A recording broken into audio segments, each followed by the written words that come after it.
Hi, at the end of the last video I left with how Savarkar got a scholarship in the India House of London. After that he left to London in 1906. At the same time there was a letter that was sent from India to the London police, the Scotland Yard, asking it to keep an eye on Savarkar. In this video I'll start off with where I left in the last video. So he reaches London and gets accommodation in the India House. He is also admitted to a society called the Gray's Inn that trained barristers. In the India House, he quickly sets up a network of the Abhinav Bharat. He recruits a lot of talented people.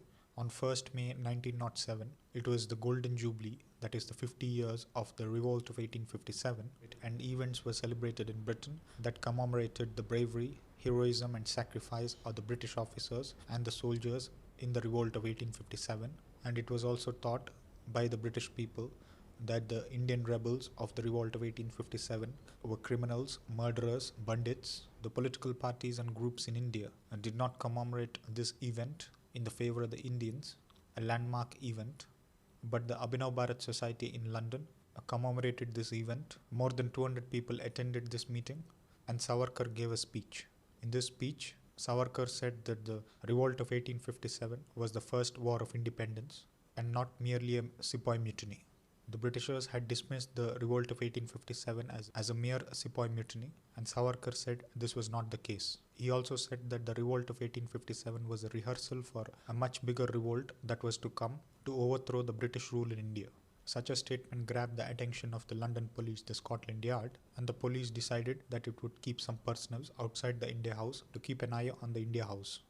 These detectives wore normal clothes. They would be moving outside the India House, and sometimes they would follow a person from the India House all around the city.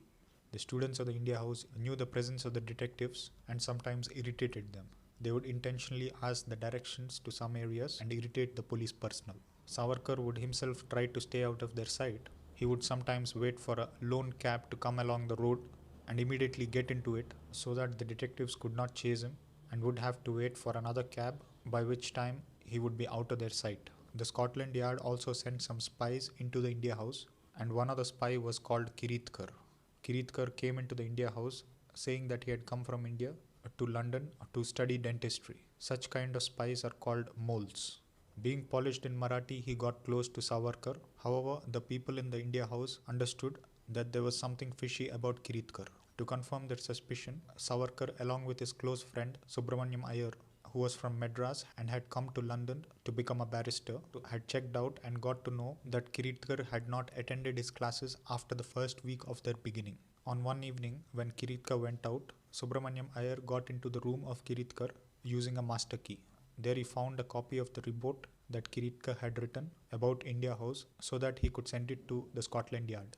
When Kiritkar returned, Subramaniam Iyer placed a gun on Kiritkar's head and forced Kiritkar to reveal his true identity. Kiritkar confessed. Once things were known, it was also decided that Kiritkar would still stay in the India House, but there was a condition that his report would be read by the students of the India House and edited so that the report could mislead the Scotland Yard.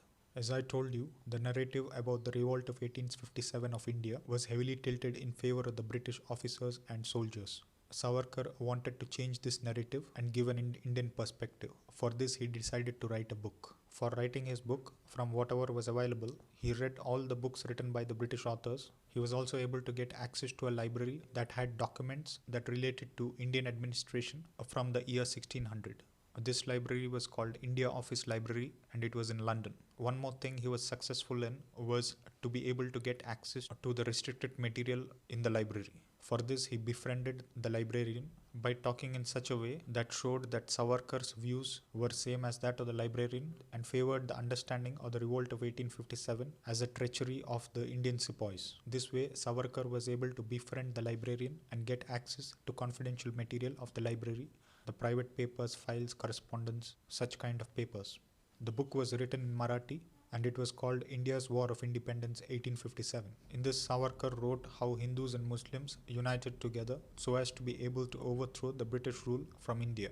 He also repeated the earlier statement that he had given in a speech in the India House that the revolt of 1857 was only a rehearsal for a much bigger revolt that was to come, and it was around the corner. It would once again come from the British Indian Army. There was a volcano that was under the surface and was waiting to erupt. The moles of the Scotland Yard got to know about what Savarkar was doing in the library only when Savarkar was almost about to complete the book. When they got to know about the book, one of the moles was able to take out a chapter from the material of the book and give it to the Scotland Yard. When Savarkar got to know about this, he quickly completed the book. Savarkar had finished writing the book in 1908 and sent it to India so that it could be published there. Since the Scotland Yard had already known about the book, it had also informed the British intelligence, and the Viceroy of India, Lord Minto, gave strict instructions that the book should not enter India. However, the book had already entered India, but no one was willing to publish it due to the fears or the repercussions that a publisher would have to face from the government. Seeing this, the book was sent out of India to France and Germany. Finally, in Germany, it was published. The close friend of Savarkar, Subramaniam Iyer, also decided that the book should also be translated in English. The book was translated with the help of the Marathi-speaking people of the India House. It was sent to France and Germany in the hope that it could be published there. But no one in France and Germany dared to publish it due to the fear of the British government. Ultimately, a printer in Holland accepted to publish it. The students of the India House were able to spread a rumor that the book was being published in France so as to mislead the moles of the Scotland Yard.